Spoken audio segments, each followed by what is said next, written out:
poppin', y'all? It is your boy Gardi3, and welcome to Coffee and Sports, the morning show.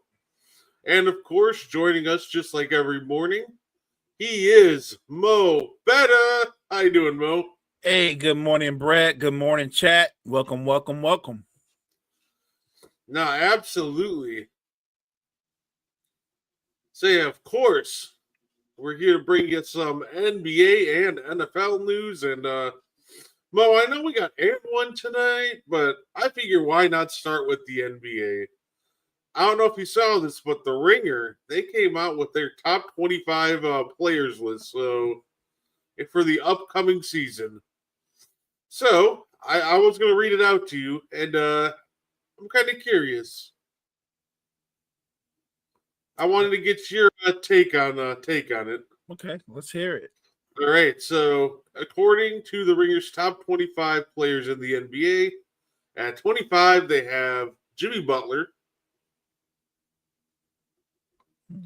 24, they got James Harden. 23, they got Chet Holmgren. We had Al Prince Sengun at 22, Pascal at 21, and Jaylen Brown at 20. In fact, why don't we stop there? What do you think of those first five names rounding out the top 25 through 21? Somebody definitely made some decisions. I like Sengun, and I think that you can see him progressing, and I think when it's all said and done, he'll eventually be no worse than the second best big man in the NBA. But he's not there yet. I don't think his ranking is bad. I do find it interesting that Jimmy Butler is ranked where he is, but Jaylen Brown is ranked a few places ahead of him. I would say that their skill sets are similar in that if they're both 100% healthy, and I put that out there obviously because Jimmy's almost 10 years older and more wear and tear on his body, but I would say that Jimmy Butler, I don't think you would disagree, when fully healthy is better than Jaylen Brown. And I like Jaylen Brown, but I think Jimmy Butler is better than Jaylen Brown. Oh, yeah. No, when he's fully healthy and playing, I absolutely agree that he's better than Jaylen Brown. And that's not a knock because I'm a huge Jaylen Brown fan, but I'm just saying I don't think that they started off bad that first five, but I would have the order differently. Oh, fair enough. Say 19 through 15, they got Banchero, Booker, Karl Anthony Towns, Evan Mobley, and J-Dub. I would have Paolo ahead of all of them. I would. Even Evan Mobley, who's a terrific two-way player. But Evan Mobley, as an offensive player, isn't really, even though he's improved, he's nowhere near the offensive player that Paolo is. He's not. And so I guess your argument could be, well, he's a better two-way player. He might be. I'm not going to argue that. But I don't know if he has a bigger impact on a team than Paolo is, because Paolo is the number one option for the Magic. He carries the weight of that offense. He draws double teams. As much as I like Evan Mobley, he doesn't draw any double teams. So I would have Paolo Banchero ahead of him. I think you and I had this conversation, and you believe that Paolo's going to be an MVP candidate, right? Absolutely. Well, you can't be an MVP candidate if you're ranked that far down. So I think we're on the same page. I think Paolo, I would have him actually not just ahead of that group, but a lot further up. All right, no, fair enough. 14 through 10, they got Kawhi Leonard, Cade Cunningham, Anthony Davis, LeBron James, and Kevin Durant. Pretty much the old man group, and Cade Cunningham. So isn't that weird? They put the old guard in a certain place. Why? Kawhi is great, but don't we start the Kawhi conversation the same way we start the Jimmy Butler conversation? If you're going to have Jimmy Butler way back at 24, 25, then Kawhi should be right next to them, right? They're kind of in the same boat in terms of their age and their health. I wouldn't have Kawhi Leonard that high.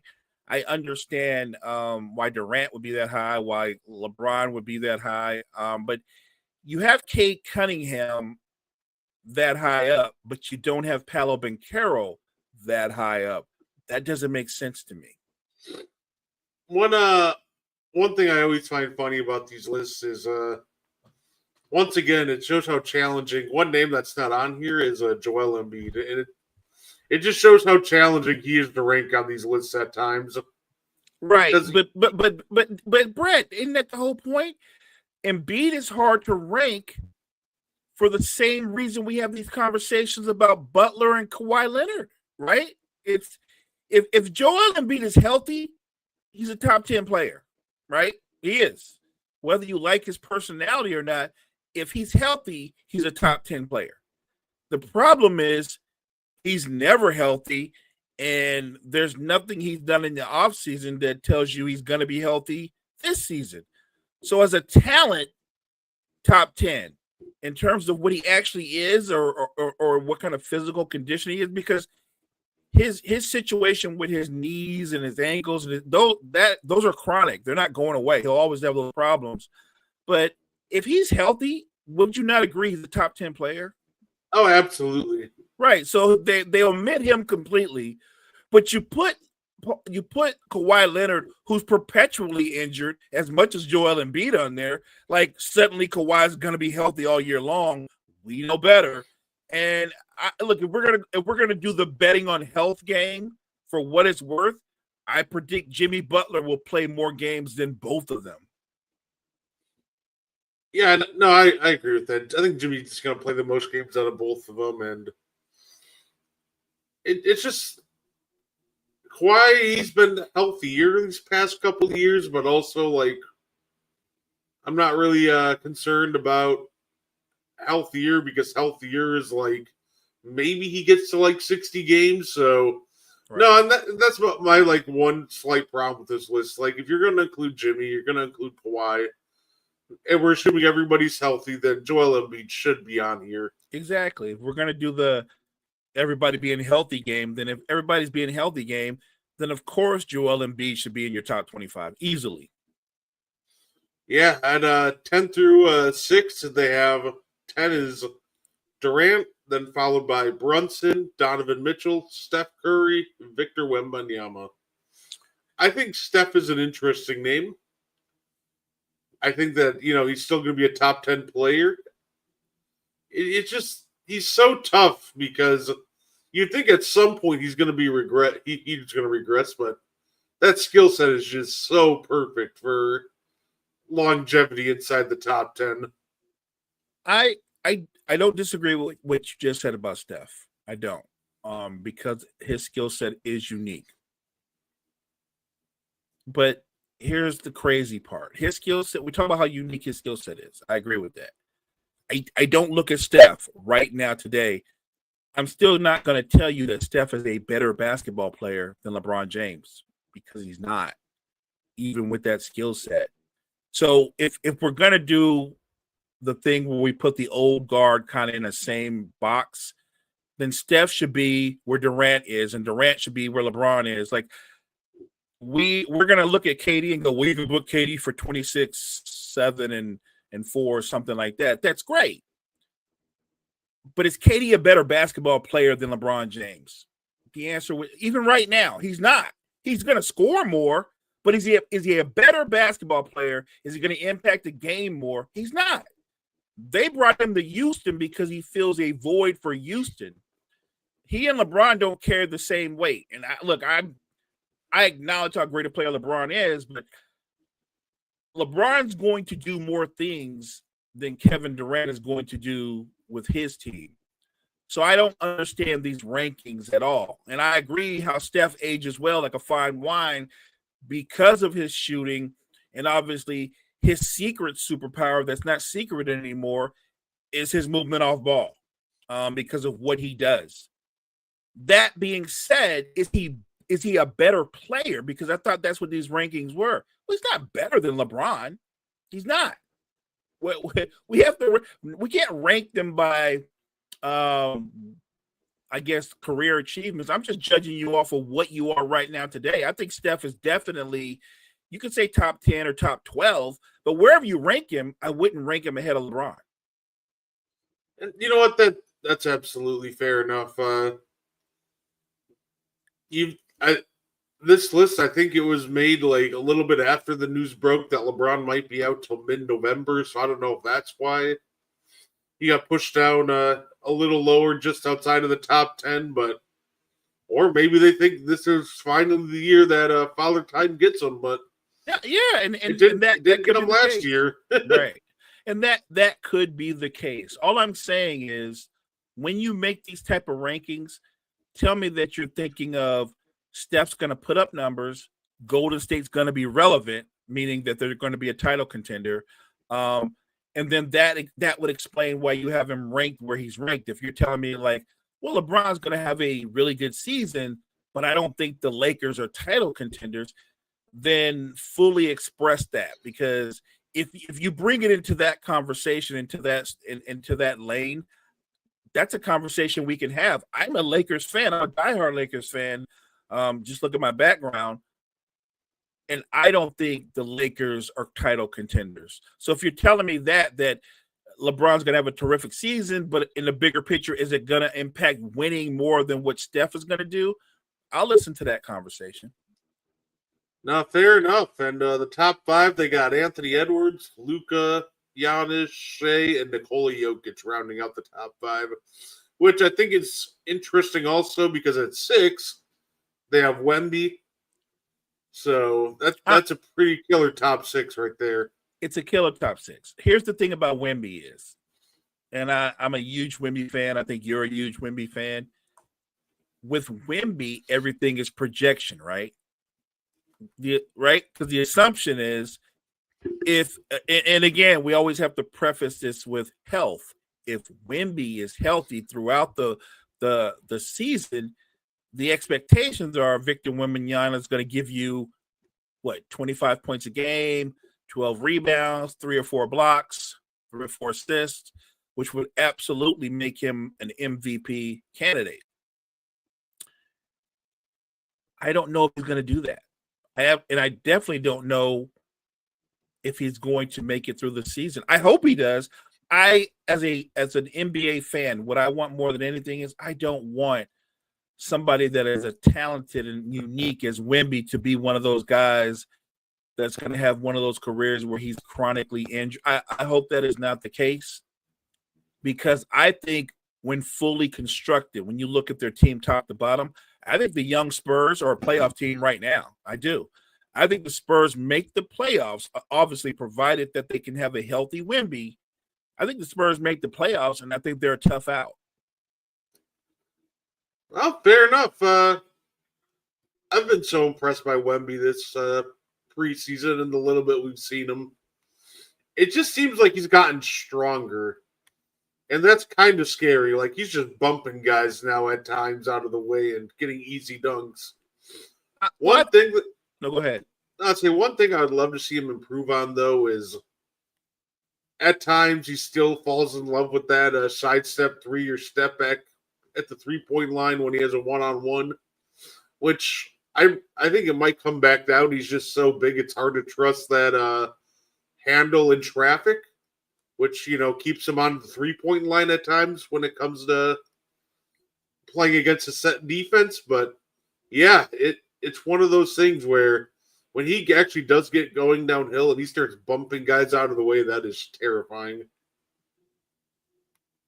I think that when you're 7'4", closer to 7'5", even if you've got a good handle, when you're that tall, you have to realize where the ball is when you're dribbling. I don't care what your handle is. When you're that tall and that long, there's a lot of guys that literally can go under you and swipe at the ball, right? We would agree on that. So I think that what Wemby's got to learn to do is trust his teammates more, give up the ball, and get to his spots, and then catch the ball where he can turn and attack in a different space. I'd rather see him operate more at the top of the key or in the mid post than living 25 feet from the basket. I think I think as long as he stays primarily on the perimeter, he's actually helping the defense out more than hurting them. Yeah, no, absolutely. I'd love to see this year he's gonna have, De'Aaron Fox setting him up, so hopefully that'll make it easier on him, get him some shots closer to the basket, set him up in good spots. Dylan Harper's looked really good in preseason, also splitting double teams. He Got some has. playmaking chops. He almost looks like a very young version of Jalen Brunson. That's kind of who he reminds me of. Yeah, I kind of like that comp. I think he's not as strong, but I think he's a little bit quicker than Jalen Brunson. But yeah, I do like that comparison. Look at that core. Harper's already showing signs that he's ready for this level. And then you've got Castle coming off Rookie of the Year, and you've got Wemby. Like just those three.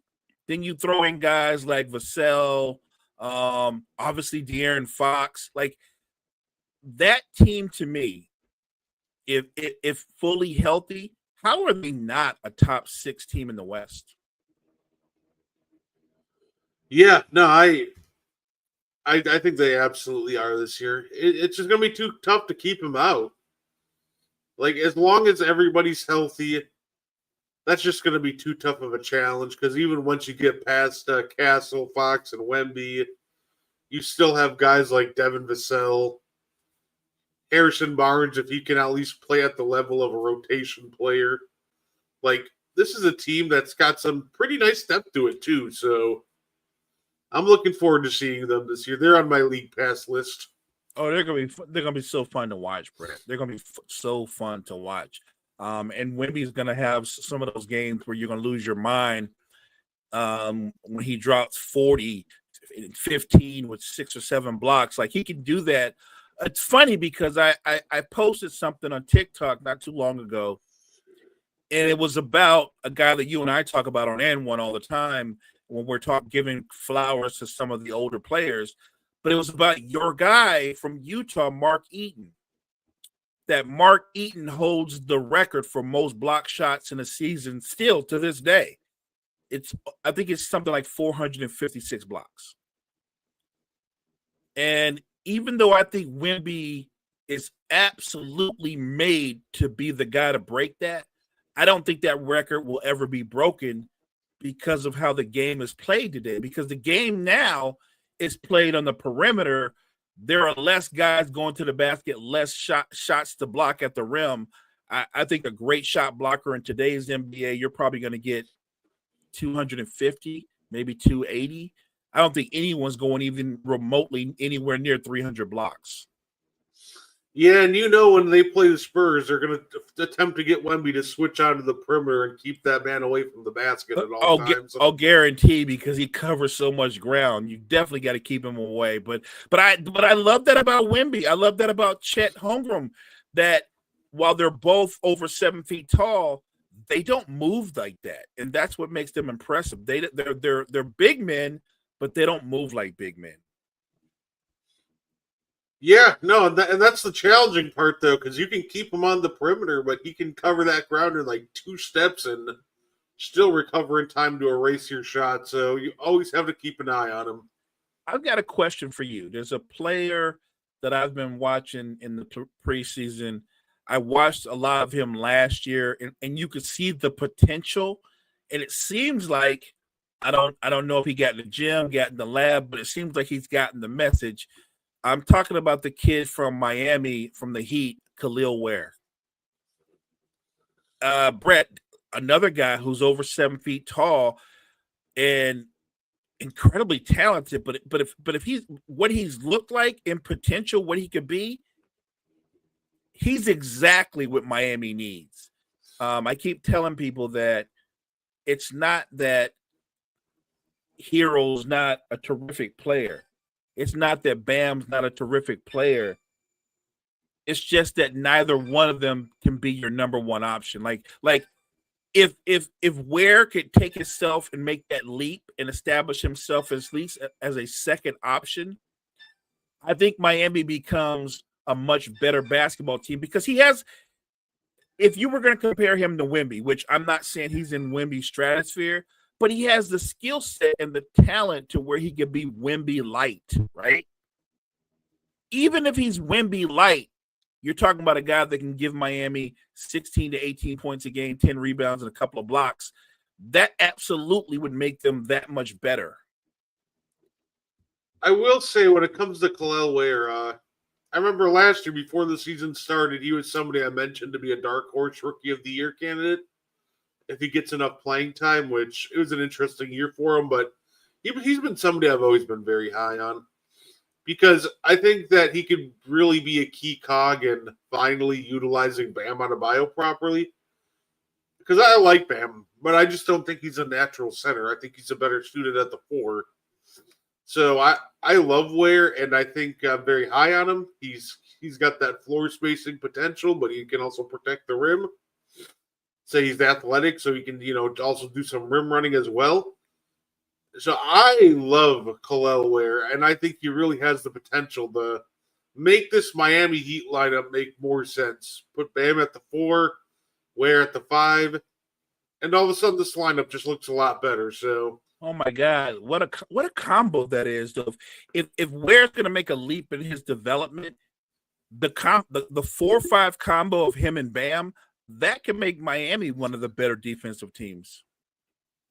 Oh, absolutely.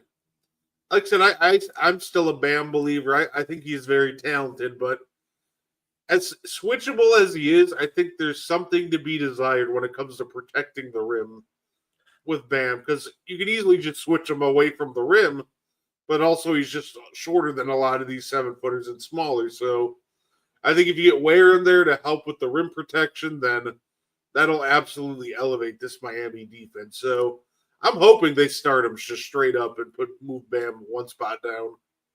Yeah, like I said, I think that 4-5 combo would be effective on both ends of the floor for them. Look, the sky's the limit, really depending on Ware's development and the leap he's going to take, whether it's a huge leap or a little bit of a leap.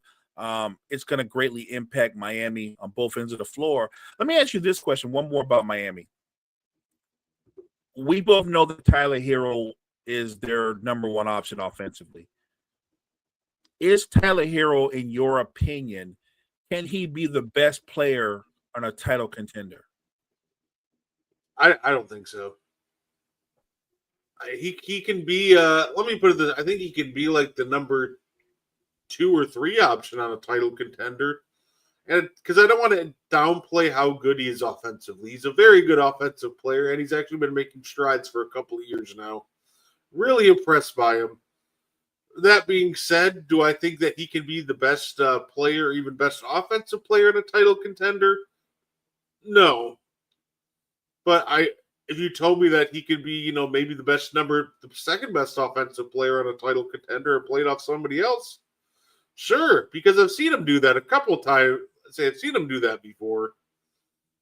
So, I'm a fan of Hero, but the answer to that is no, and that's okay.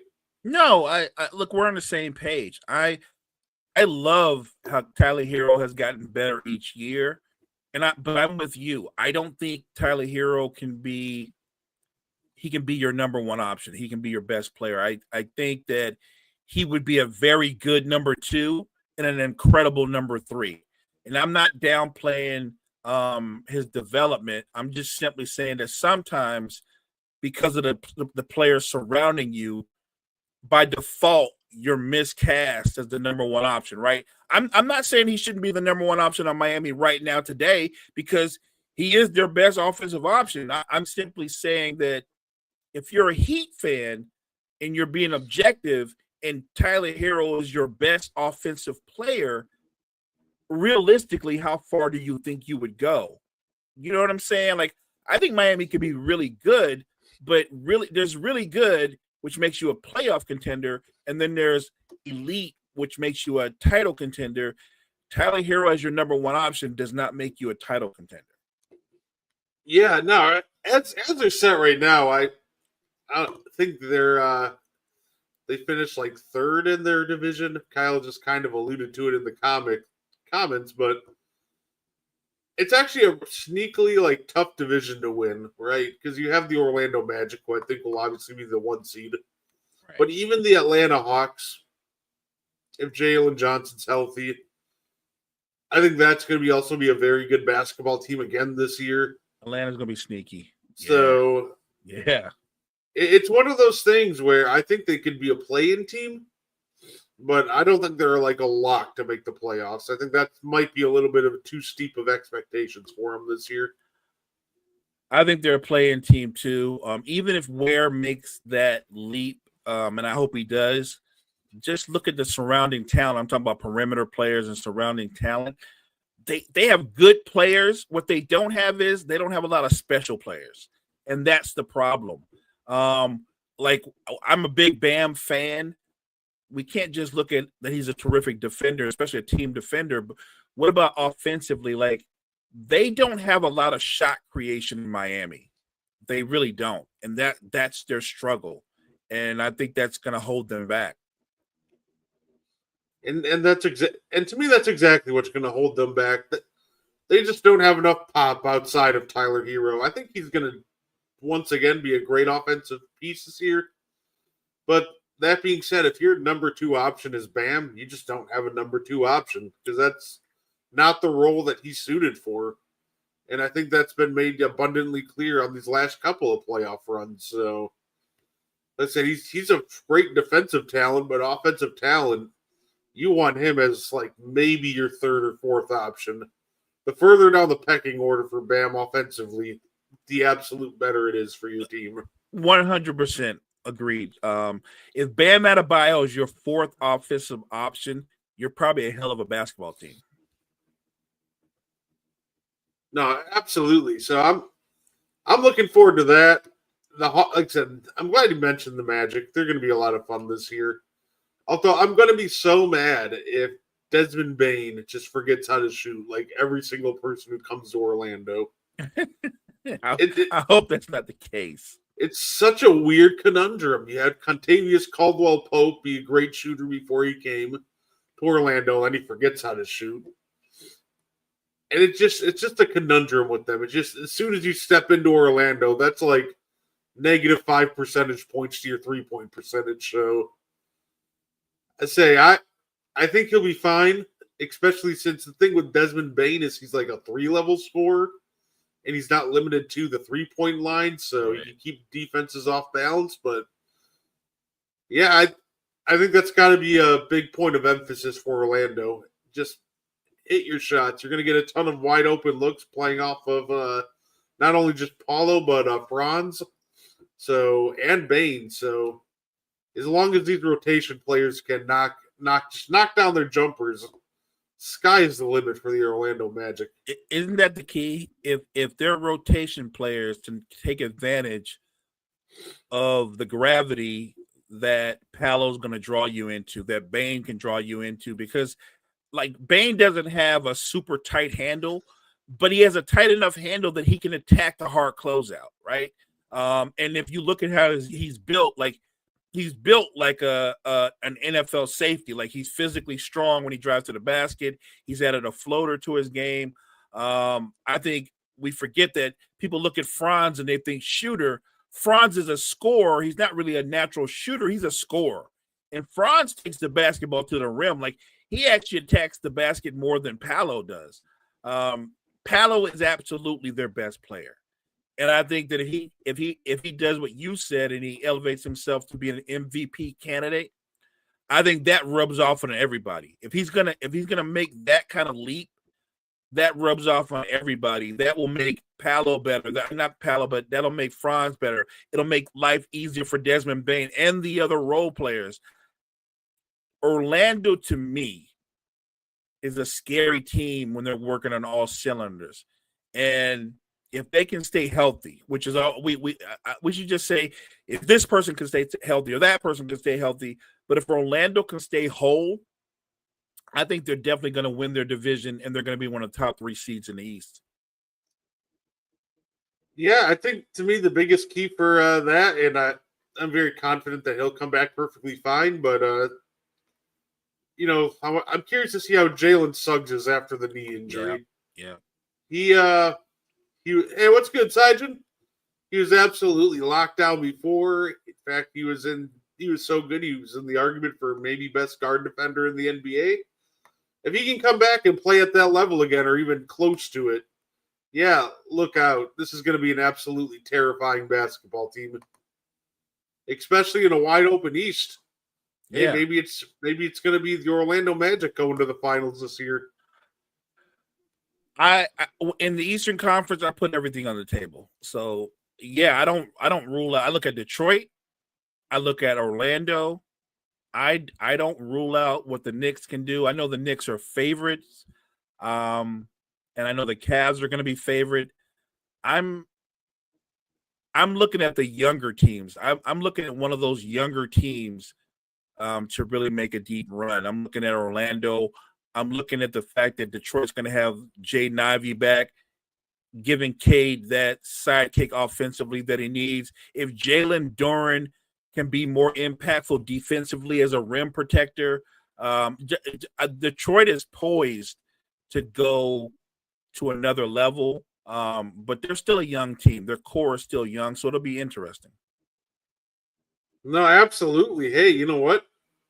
I'll give a shout out to yesterday, by the way. The Hornets looked really good. Now let's hope that translates into the regular season. My thing with the Hornets, the leap I hope that they take, really it comes down to LaMelo Ball, and the leap that I hope that LaMelo takes this year is please just be more efficient. I know you have it in you to take smarter shots and be more efficient. Like let's cut out like the one-legged threes and just some of the mind-boggling shots that he'll take at the most random point in the games. Like he takes shots that should be saved for like heat check or desperation. Got to get the shot off at the end of the shot clock. He'll take those shots, and you'll look at like, oh, there's 19 seconds on the shot clock. All right, we're just BSing now.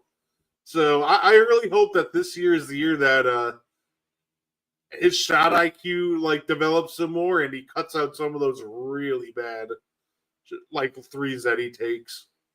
He takes a lot of shots, Brett, that look like he's playing horse. The one-legged three throws me off every time I see it. And I know he's made it a few times. It's just something about it. The vibe is off. He's such an incredible talent, great court vision.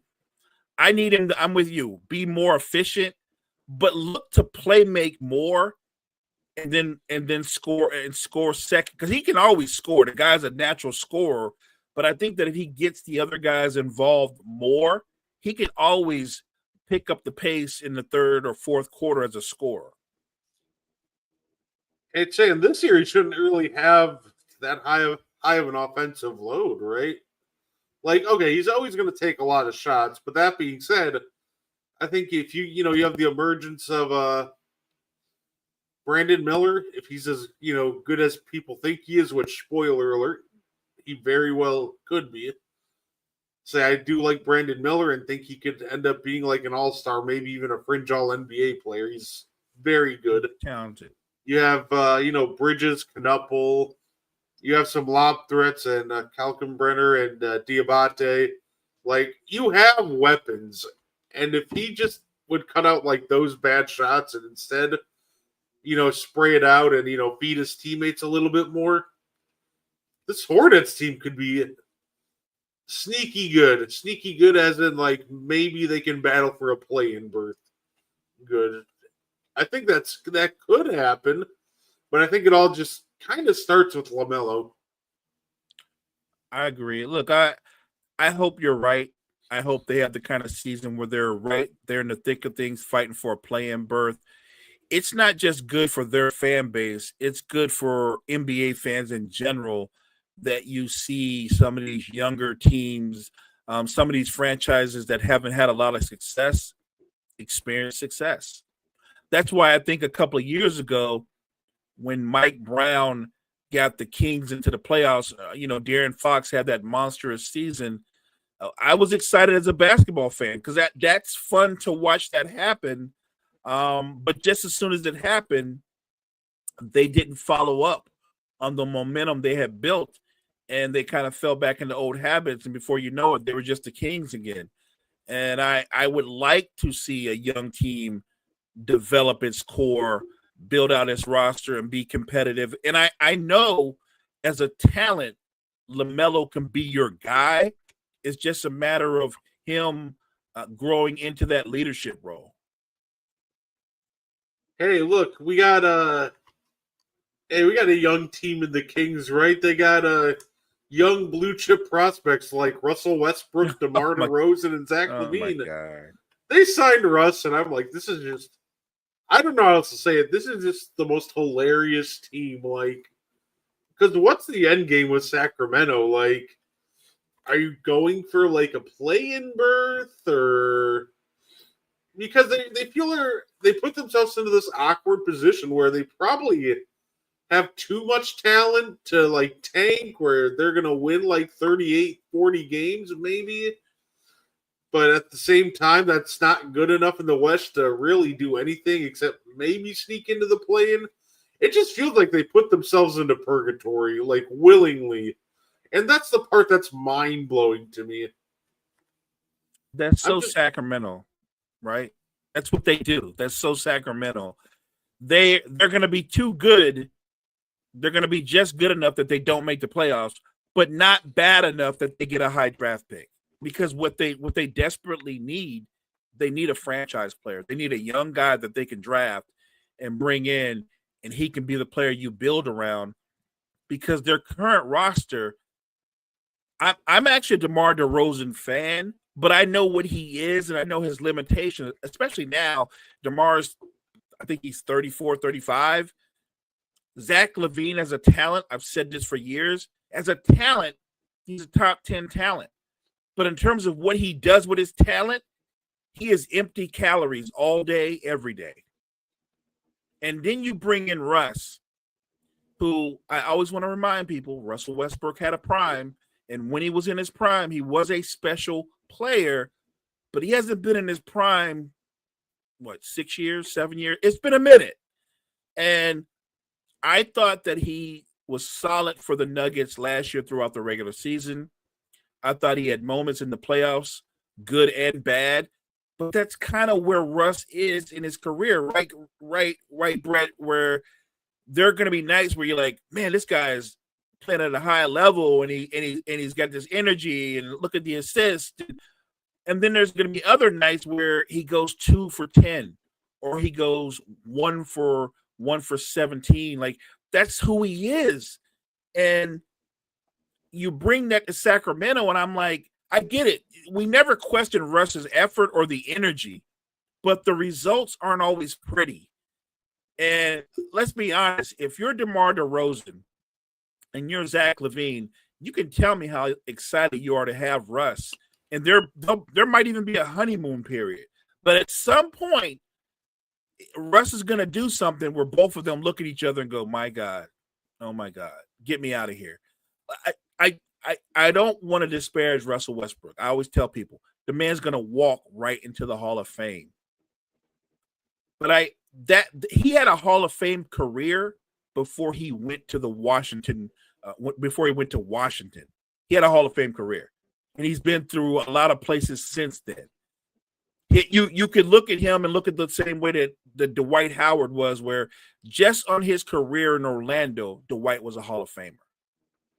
And outside of what he did with the Lakers that one year, Dwight was a lot of places, and he wasn't very good in a lot of places. I'm rooting for Russell Westbrook to have a really good season, excite the Sacramento fan base, maybe even find a way to sneak into the play-in and get into the playoffs. That would be great. I want that for him, but I'm not betting on that. So I think the only reason why Kings signed Russ is because they couldn't get Kuminga. So I feel like once you don't get Kuminga, you probably just try to pivot towards younger talent, right? Like, it feels like the smart thing to do is, if anything, okay, well, you should probably see what you can get for DeRozan at this point anyway, but I think you at that point, you try to move DeRozan, you move off some of these vets and just get younger. Like, going out and getting Russ and Dennis Schroeder is just, it's counterintuitive because, like I said, they're not putting you any closer to. I'm not even going to put championship out there. They're not even closer to getting you into the second round of the playoffs, even the first round of the playoffs, or the playoffs at all. Like, Right? like you may have just got yourself the last spot in the play-in, but that's not even a guarantee. So I'm just looking at these moves like, what's the point? And also, they extend Keegan Murray at $28 million a year, 5 years, $140 million. I don't get that. And that was another head scratcher to me. When it comes to Keegan Murray, I think he's talented. But that being said, he spent the last 3 years seemingly regressing. He's had a below average, I believe, a true shooting percentage each year. And he's, battled some injuries. And we could say some of that is due to role inconsistency. Like, his role just keeps changing, it seems. And while I do acknowledge that, he's gotten better as like a backline rim protector and a rebounder, his three-point shot has fallen off a cliff. And it just felt like this was the Kings betting against themselves, because I'm just looking at it like, was anybody really dying to give Keegan Murray $28 million a year? Like, I have no doubt that somebody else would have paid him, but I just don't see the team that's looking at, especially how these last 3 years have played out for him. And I'm not seeing the team that's going to go, yep, $30 million a year, Keegan Murray. And I know chat, it sounds like Brett is killing Keegan Murray. He's not killing him. I think everybody, Brett, you, me, everybody in the chat, I think we all agree Keegan Murray is a good player. You don't pay a good player $140 million. He's a good player. He's never going to be a superstar. He's never going to be an all-star. He's a good player. How about this? We'll do the thing that we do when we look at players in the bigger picture. If the Kings were title contenders and Keegan Murray's on your roster, he's probably your fourth option if you were title contenders. They're not title contenders. And I felt like giving him that type of money was one of those things where the management got together, Brett, and they were like, whatever we do, we can't lose Keegan Murray. Maybe I'm missing the point here. They didn't get Kuminga. I get that. But maybe you could have traded Keegan Murray for Kuminga. Like, I know Kuminga has holes in his game. I think Kuminga's better than Keegan Murray. I think Kuminga is more impactful than Keegan Murray. It's one of those things too, like, even with the amount that the money and the cap and everything has risen, yeah, like I said, this one was still a head scratcher. Like I said, I think he can still be a very good player going forward. Like a quality, rotational piece, maybe. No doubt. But the problem is when his shooting is already seemingly regressing in, years, like he's already 25. We're starting to get up to the years where he should be entering his prime. But he's been seemingly regressing the past couple of years. It's just not a good sign. Like I said, I'm praying for his bounce back, but I wouldn't bet any money on him living up to this contract. Maybe Sacramento just isn't the place for young players to go. You know what I mean? Maybe it's a cultural thing. They don't have a great culture there. They're not known for developing young talent. They really aren't. I just don't know what they're doing as a franchise. What is that? Zach LaVine, 29, 30 years old. DeRozan's 35. They're not part of your future. Dennis Schroeder, he's got to be in his 30s. He's not part of your future. And I would understand putting this team together if you told me, like, we just put together a roster where we're going to make a deep playoff run. I look at that roster and I go, you just put together a roster and you're going to make a deep play-in run. Maybe. Well, they'll at least play 82 regular season games. I can guarantee you that, but that's about it. I did see that in the first comment, though, Damian. Don't even worry about it. He says, I don't see the Knicks as a real, true contending team, not with Dolan still around there as an owner. Yeah, and especially with Mike Brown as a head coach, in my opinion. He's a downgrade from Tibbs. So it's what I feel like when it comes to the Tibbs and Mike Brown conversation, you give up some defense with Mike Brown, but what you get in return is a better motion offense. Like there's more movement in a Mike Brown offense, and I think that's what they're banking on. It's not going to be as Jalen, Brunson ISO heavy as last year. I think they're pretty much banking on getting everybody involved this year and trying to generate offense that way. So I will say I do understand the vision with Mike Brown, but I do agree to an extent. I'm not sure how much of an upgrade he's going to be from Tibbs. I think Mike Brown's a good basketball coach. Having said that, Tom Thibodeau was a good basketball coach. I think they're literally opposite sides of the same coin. Tibbs was rigid and gruff. Mike Brown is more affable and more of a player's coach. But I don't think he's an upgrade. I just think that he's a different, a nicer guy, if you will. But I don't think he's going to elevate the Knicks. I think you're right. His system is more player friendly because it's more inclusive. So Bridges and OG are going to be more involved in the offense. They're going to get the ball to Towns and try to let Towns facilitate from the high post. I don't think that's a bad thing. But if we're talking about them being a title contending team, I feel like the Knicks went on a great run last year. I didn't look at the Knicks and view them as a team that was going to go to the finals. I will say this though. They did something that they desperately needed to do. They built out their bench. They went out, they added some talent to their bench, including a guy like Jordan Clarkson, who's an incredible streaky scorer. So they needed that. They got that. If Bridges and OG can be more involved in the offense, if their games can go up to where they're both averaging, let's say 18 or 19 a game, and they're not relying so much on Brunson, I give them a chance. I do. I give them a legitimate chance to come out of the East, but I don't think it's a lock. I really don't, because you brought up the Mike Brown teams are going to be very good offensively. I don't know how they're going to be defensively because they're not known to be great defensive teams. Yeah, the Kyle adds, I don't think Brunson can be your best player and win a title. Say that remains to be seen. Like I said, I'll give Brunson credit. He last year, if you asked me before the playoffs started, I would have said, yeah, absolutely not. But now, after watching him last year and the year before that, it kind of moved me to probably not. So I will give him credit. Brunson did move me in last year's playoff run. I think he can definitely be the best offensive player on a title team. But being the best overall player, well, I guess it remains to be seen. I like the way you frame that. That's good. That's a great point. He can be your best offensive player, but maybe not your best player. I like that. I'm in agreement with that.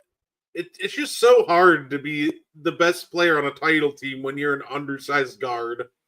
Like, that's happened twice that we can really remember it. Obviously, we remember Steph and Zeke. You can say that maybe Chauncey Billups was a little smaller. Those are the three guys that come to mind. I was gonna throw in one other guy, but he wasn't really he was a big part of the success, but he was more of a complimentary star, and that was Tony Parker. He has a Finals MVP, but again, right. You can obviously say that the best player on those teams was Timmy. So 100%. It's just hard for smaller guards to be the best player on title teams. I think Brunson is talented enough that if everything breaks right, he might be able to pull it off. But again, that just remains to be seen. I don't think he can be the best player on a title team, but I think he can at least be the best offensive player on a title team. I would agree with that, which is why I think it's so important that Towns steps his game up, that he plays at an all NBA level. Like he's either a second team all NBA caliber player. Like I think he needs to get better. I think you need more from Bridges. That's so important that Bridges and OG are more productive offensively to offset the fact that everything before was so Brunson centric. I love Brunson as a player. I just feel like he gets a little worn down because in Tibbs' system it's get the ball to Brunson and get out the way too often. So I at least with Mike Brown, what he's proposing is to keep everybody else involved and then maybe go to Brunson if it's a tight game late fourth quarter. And then with it's funny with the Knicks, Brunson is not the guy I'm really more worried about per se though than the other guy you just mentioned, Karl Anthony Towns. I know what he is. He's the greatest shooting center of all time. I think he's already cemented himself in as that and in those conversations. But as much as we talk about his shooting, we never talk about his defense, and that's going to be the problem once again. I don't know if Brunson. I think if Brunson can win the title as the team's best player, I'm not sure if Cat is his right running mate. And it's nothing to do with them on offense, because on offense, those two are great together. It's just watching those two consistently get hunted defensively when the game's on the line that I'm concerned about. We saw it last year. Teams had great success doing it, and while their offense was able to overcome it the first two rounds, they went against the Pacers, and they continuously hunted that Brunson Cat pick and roll, and they just obliterated them. So that's going to be my biggest concern in all reality. Can Brunson do it with Cat? I don't think so.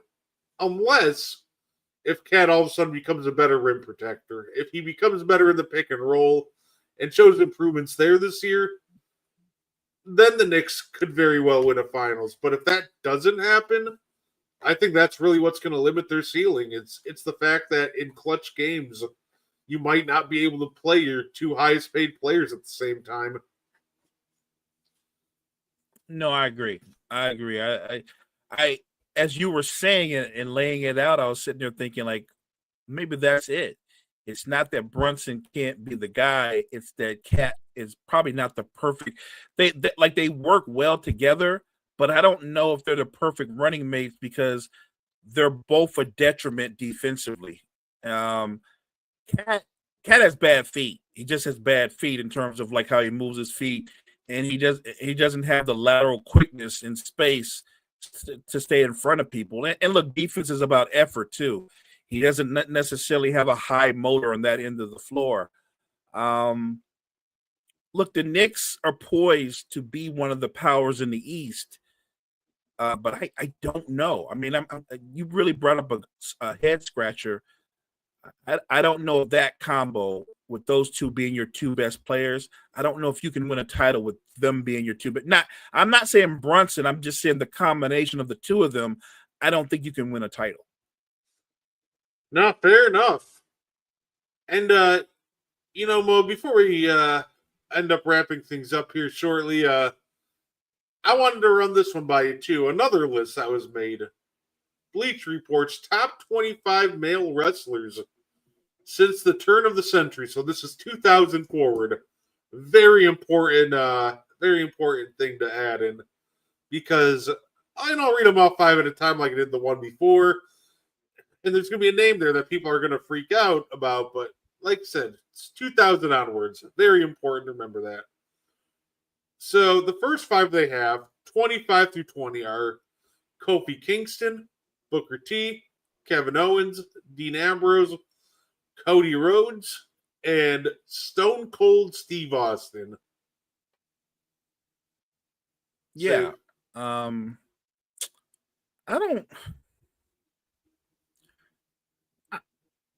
don't know that, because like you said, it's from 2000 on, right? Yeah. I obviously Kofi did so much. I mean, it's funny, like what he did. It wasn't that long ago. It feels like, but I don't mind the list so bad. Although I wonder why Ambrose is where he is. Like I don't know. I don't know if Dean Ambrose had that much of an impact as an individual performer in the WWE. Let's say Cody. Say Cody being at 21. Honestly, I thought he'd be higher, but I know a lot of people were saying, "Oh, Stone Cold." I was like, Stone Cold at 20 makes sense after 2000 because all of his prime years happened in the 1990s. So of course we after that they have AJ Styles, Batista. This is the head scratcher to me. 17, Shawn Michaels. Then we got Jeff Hardy and Eddie Guerrero. Shawn at 17 is wild because he had a fantastic run after 2000. Yeah, I mean, I'm with you. I think that's the one that blew my mind the most. I just think that's really low for Shawn Michaels. Yeah, and then 15 through 10, they got Eddie Guerrero, CM Punk, Triple H, Brock Lesnar, Edge, Daniel Bryan. I'm okay with that one. I am. Daniel Bryan has had such an underrated career. He had an amazing run, not just in WWE, but in AEW as well. So I'm fine with that. No, absolutely. Say at 9 through 5, they got The Rock, Seth Rollins, Kurt Angle, The Undertaker, Chris Jericho. Yeah, look, come on, man. Chris Jericho has had an amazing career everywhere he's been. I'm good with that. Alrighty, and then their top 4 is Rey Mysterio, Roman Reigns, Randy Orton, John Cena is the greatest in that time period. And to their credit, they didn't get everything right, but you got number 1 right. That should have been the easiest one for me. If you didn't have Cena 1, what's your problem? Say we there we go. He can do the Becky Lynch promo next time he shows up. I'm the greatest of all time, and it's not just me saying it. Right. Oh man, yeah. Say I thought that was an interesting list, but yeah, like I said, the one that threw me off the most, I was like, wait, Shawn at 17 is absurd. It's wild. Seth shouldn't be in the top 10 in my opinion because he can never stay healthy. While he has had his bad injury luck, I will say he's done enough in the time he's been healthy for sure to be in the top 10 with his, multiple cash-ins and title reigns. I think he's definitely done enough to be in that conversation. I agree. But yeah, that being said, that is all we got for you guys today. Like I said, you can catch Mo and I later on the N1 podcast. Anything you want to add before we get up on out of here? Nope. Just appreciate the chat, appreciate the energy, and we'll see you guys tonight on N1. Absolutely. I said, can't wait to see you guys there. That being said, hope you guys enjoy the rest of your night.